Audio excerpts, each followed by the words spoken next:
Welcome back to $2 Garage. Today I am at Here As You Pull It in Hazleton, Pennsylvania.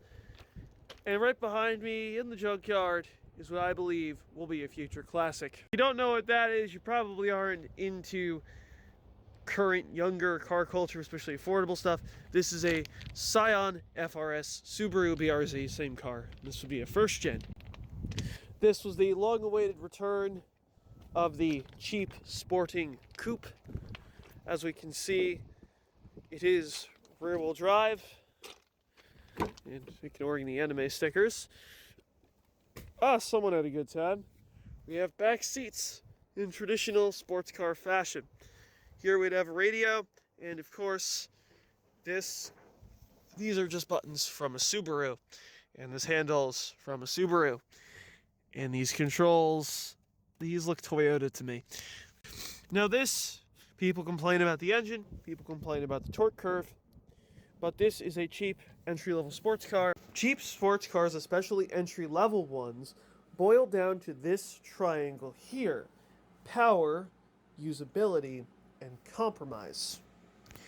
So obviously you have your more purist cars, so more of a purist enthusiast car would be something like a Mazda Miata, but obviously it's slow, it doesn't have a lot of power, and it doesn't have much. It's not very usable, the trunk is small. Now, for compromise, you have something like a hot hatch or a WRX. Those are based on sedans or hatchbacks. They use, sedan parts. Maybe, the motor mounts aren't meant to handle the factory torque. Power issue like that. And most importantly, the one people complain about is power. Now, power means reliability. The more power you add, usually the less reliable the motor becomes. So, when you're thinking about this is how you have to look at making an entry-level sports car, and I think Subaru, Toyota, they did a very good job balancing it out with the first-gen FRS, and they did fix the torque curve in the second-gen. And it's the classic formula.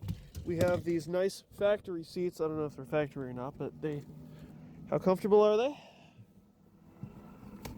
A little cramped for me, but they do hold me in well. Nice quality cloth, feels good. Let's feel the door.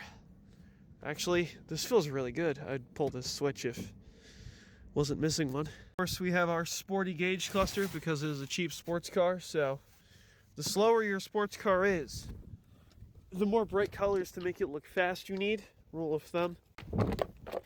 Now, it doesn't exist here, but underneath here, you could get an automatic. This one would be a Boxer 4-cylinder. They're not the most energetic, entertaining engines in the world, but you don't really have many choices for cheap rear-wheel drive sports cars, especially newer ones these days that aren't super expensive. As we can see, anime material, yes. And in true entry-level sports car fashion, we have a trunk that's somewhat useful. Now, back to what I was here to talk about.